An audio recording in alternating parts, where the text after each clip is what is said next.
50 unités, 3 fois par semaine.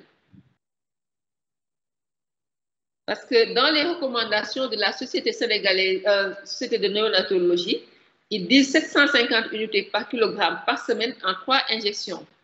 Donc, où est-ce que vous avez trouvé cette posologie-là? Elle est à revoir. Je vais envoyer de suite l'article sur les recommandations de la Société de néonatologie à Yacine. Comme ça, vous pourrez vérifier avec vos sources et avec également ce que je vais vous donner. Ces posologies me semblent faibles.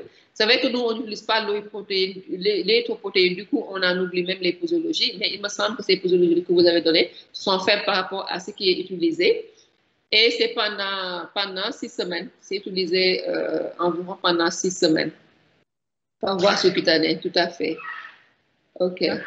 Nous allons revoir cela. D'accord, OK.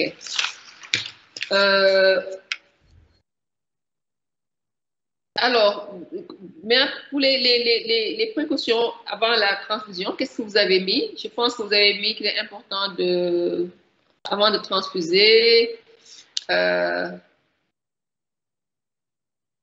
la vérification du groupe sanguin, résus et trucs, il faut faire le cross-matching, hein, il faut le dire. Hein? Le sang doit être contrôlé. Ah, le cross-matching, voilà, vous l'avez dit. C'est cross-matching, je pense. C'est pas cross-matching, c'est cross-matching. La diapo suivante, s'il vous plaît.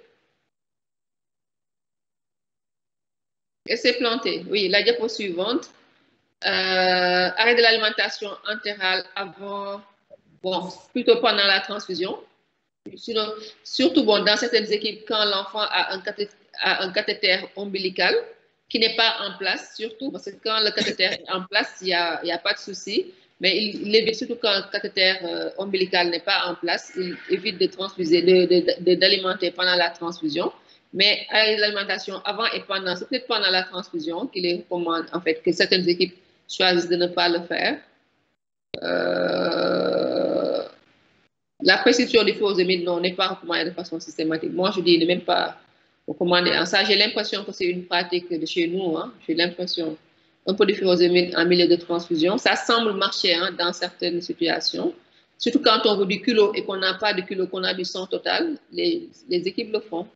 Et comme vous avez dit, ne pas recommander de façon systématique, c'est bien. Maintenant, dans les étiologies, vous avez parlé de, je pense, de l'essentiel des étiologies. Je n'avais pas de remarques à proprement parler. Moi, je trouve que c'était vraiment un excellent cours. Dans la fouillé, bien présenté déjà, très fouillé avec beaucoup d'informations. Ça, c'est très bien. On sent qu'il y a eu quand même beaucoup de recherches. Ah, j'aime bien cette courbe-là. Revenez sur cette courbe. Non, la courbe de tout. Non, ça va très vite là. Il y a une courbe, oui, celle-là. OK.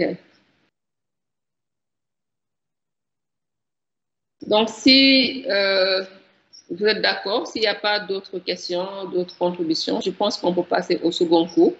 Que Dr Aziz, peut-être pour lequel Dr Abdou Aziz va conduire la discussion. Abdou Aziz.